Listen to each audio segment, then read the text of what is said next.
Alright, today we're back. The two 661s, the 309 machine, the stock one. What we're going to attempt to do, you've seen at the beginning, is to compare round file chain to square file chain and do a comparison between 3/8 8 pin and 3/8 7 pin sprocket. The round file chain will be run on a 28. The square file chain is on a 32-inch bar. So what we want to figure out is square filed that much faster than round filed. And to give a little insight into this, and you'll go into it a little bit more. All right, we're going to talk a little bit about square ground chain. I'm not going to really show you guys how to do it, because there's much better channels out there that explain how to actually do it. So you guys can check out Guilty of Treason. It's a video that was done probably 5 years ago. And then Mitch Zenobi Trees, he's always putting good content out on square grinding chains. So there's 4 different ways that I know of, rather than having like a grinder to actually make a chain, convert a chain, or just touch up like an already square ground chain.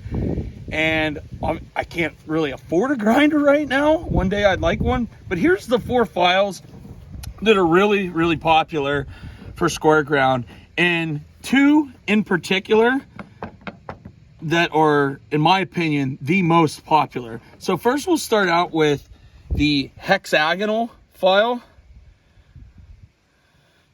And this is a really popular one on the East Coast. I know a lot of the old timers, that I've talked to and so forth, this is primarily what they would use. I've had pretty decent luck with this. However, a lot of those old guys, they would come up, okay? So like converting the chain over to get started, coming up, like I just can't do it for some reason. I have to be going down into, so I can see all my corners line up, okay? But I think once, for like a touch-up or something, then yeah, I could probably do it like this. It's just a lot harder to see. But this is the primary file that the guys would use in this area. Next up, and this is my favorite, and this is the file that I prefer. This is a double bevel file, okay? And this just seems to be the file that works the best for me. And I know it's a really popular one. Now the prices on these have went through the roof. And the shops around here in Pennsylvania, at least where we live, they don't really carry these. I know I did see that brands like Woody's files, they seem to be very inexpensive. And I'm probably going to order some, but this is a, I don't know if you say it right. I think it's a preferred or furred, something like that. That's the big one that is readily available. But again, it's like I think it's like right around $20 a file or something like that. And I know I ordered a couple from West Coast Saws when I first started getting into the square filing journey. And after said and done 2 files, it was like almost $50. I'm like, I just can't keep doing this. I love the products, but I couldn't keep doing that. So let's move on. All right. This is the one that you can that's readily available, and for whatever reason, and this is, I guess they call it like a single cut file, or the first cut, something like that. I might be wrong. Correct me in the comments if you guys know. But this is and I'm probably going to butcher this word, but I call it Velourb file, and these are Swiss files. These are really, really, really smooth. These are just the way the file is manufactured, and it's a nice file. So Velourb makes really nice double bevels as well, but they are so hard to find. And I found them, but the price is, and when I talked about the price being high on this, you think the preferred is high price. Where do you see the price on the Velourbs and the double bevel? It's just, it's crazy. All right, the fourth way and it's kind of uncommon, is what they call a goofy file. And not a lot, it doesn't seem like a lot of guys use it. I know sometimes maybe guys would take just a regular round ground chain and put like 4 strokes in, four or 5 strokes, just to give it like a little tiny side beak. Say, you know, it'll pull a lot harder, the saw will. But it's not something I'm not saying I don't recommend it. I don't use it. But you know, and these are also nice because you can dress your rakers with these. This, not so much. I mean, I guess you probably could, you know, but it's just not really a thing. And I'm not spot on. I've been on and off square filing for 4 years, I think. It's difficult. It can be. I swear, if I'm not in the mood, it's gonna look like crap. And these are not, these are kind of rough, some of them. But you know, the thing you want to do, guys, is you want to be bang on in the working corner of your tooth. So the little crease right up there, you want all this to line up and come to a point. You don't want to be high because it just won't cut. You could be a little bit low. It will give you a tiny side beak, and that would probably be okay, you know, like in softwood. Now, there is different angles that you can run for different like species of timber. So the West Coast, those guys are probably getting away with 40 to 45 degree angles in the working corner. It's a softer wood, it can handle it. On the East Coast, 50, maybe even 55 degrees. So it's going to be steeper. It's going to be a shallower pitched top plate, but it's going to be more durable. And it won't cut as fast as, say, like a 40 degree or a 45 degree, but it'll be considerably durable. And I've messed around with the angles a lot, and I don't get into it enough to really give you guys, you know, concrete information. It's nice for cutting clean timber. That's the big thing, is so starting your notch, you know, whereas like a round ground kind of wants to like roll a little bit sometimes, some of your hardwoods, this guy just hooks and cuts. I mean, it just hooks, tracks right in. It's a pleasure to run. Bigger chips, better chip flow. I mean, what more can you ask for? It's just not having a grinder. It's a pain in the butt. And that's where I just went back to round filing because, I mean, I don't want to toot my own horn, but I'm pretty darn good at it. You know, and that took years to get to that level. And then one day things just started clicking, you know. Just like with anything, you just get better with things over time. So we're gonna run this, and I have the 7-pin on the 661 right now. Oh, all right, Jake, let's get to it.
the spa now. Outside of that, the video's all been put together and everything. And some interesting results. The biggest thing that I did notice was, I mean, you can definitely tell ported to stock. No holds barred. As far as the square file to the round file, it really seemed more noticeable on the stock saw than it did on the ported saw. But that 309 machine 661 is just an absolute animal. It just tore right through it either way we went with the round file or the square file. But it appeared in the video, and Andy can expand on this. As far as the cut and the sound of the saw, it seemed like it was so much smoother with the square. Yeah, square for sure it did. So keep in mind, guys, that we're talking about two different styles of chain, or grind, I guess we'll say. And let's see if I can explain this. Really, I left my rakers high because when you convert from round to square, you take a lot out. You really take a lot. You work that top plate back. And I had only taken 2 swipes off of each raker and then knocked the toe off, just more or less for boring purposes to keep it nice and smooth. So there's that variable word again. There was a variance between Jake's chain and my chain. Is square faster in general? Typically, yes. I feel that it is. I wanted to leave those rakers high because if we get into, say, like timber falling, I don't want low rakers. I want to be able to bore in nice and clean and, clean up stuff, or a Dutchman, what have you. So that's really where I'm at, guys. And I just found out Monday, I found out that I'm working with a partial tear in my bicep. So at least I have a little bit of closure there, and not sure what avenue I'm going to take on that. But that's besides the point. So, did I push the same every time? Probably not. I'm human. It's same with the upcut as well. You'll see in the video too. You'll see on the one cut. I don't know if it was so much the dog caught or a little let off on the throttle. You'll hear it. They weren't really time cuts. They were more just to compare the chip flow and how everything ran. If you were going to take the time-o and square file a chain by hand, I would say you would do that for like felling purposes, especially if you're bore cutting. It definitely seemed a lot smoother. Yeah, for sure. In the bore cut, a lot less chatter. In an ideal world, everyone would have a grinder. You just plug it in, square file away. If it got every tooth should be pretty much uniform then. Exactly. On a grinder. If your wheel's dressed properly, every tooth, in theory, should be, pretty well uniform, at least in the aspect of the working corner, the proper angle, every tooth. Sure, yeah, you can, grind more out on one or the other, but then that all comes down to, dressing your rakers properly. So, yeah, that's really all I have on that. Yeah, I'm the same way. Like I said, if we had a grinder, I'd probably run square ground chain, but pretty good at round filing. I don't have a problem with it. It lasts. It's dirty wood. For sure. Firewood, but felling, I would definitely go with the ground chain. And my conversion from the round ground to the square the other night, or last week there, one night when I did it, it's not perfect, But smooth. It was smooth, yeah, but you really get looking at every individual tooth. They weren't perfect. I try to hit, we all try to do the best we can, but it's time consuming, and you got to be in that mindset. So it worked out. I've had much better square ground chains, but nonetheless, and we were working with what we had out there. Yeah. It's not like we had a really nice clean piece of white pine and we could test this. I'm not saying we didn't test it properly, but we had fun with it. Yeah, and hopefully you guys enjoyed it. Like like I said, that chain, that would be a perfect felon chain. So I think so. We get into felon, we'll slap that on. We'll use that for felon. Buck out with the round ground. Especially because a lot of the stuff we deal with is dirty wood, even after it's on the ground or it gets delivered. But that's... These last couple loads been nice, though. Because it was all mechanized. So, you know, it really wasn't drugged through the mud. Everything was cut by a machine and loaded by a machine, not drugged to Timbuktu and back. Wasn't skidded. It was put on a forwarder and hauled out. So that's nice. Absolutely good, clean. It's very nice. But hopefully, everyone enjoyed the video. We appreciate everyone that's watching. And I hope you guys had a good Thanksgiving. I did. Good Thanksgiving. I don't know. Did you? It was good. Yeah. Now we're into deer season, so hopefully everyone is especially in Pennsylvania, has good lucks on the big bucks. Get them freezers full. Fill her up with meat. Get some big racks. Get them out. And don't forget, hit that like, share, subscribe if you like the content. Anything else you want to see, leave it in the comments. We'll try to do our best to put out the best content we can do. We're open to suggestions by all means. So, all right, everyone. Thanks for watching.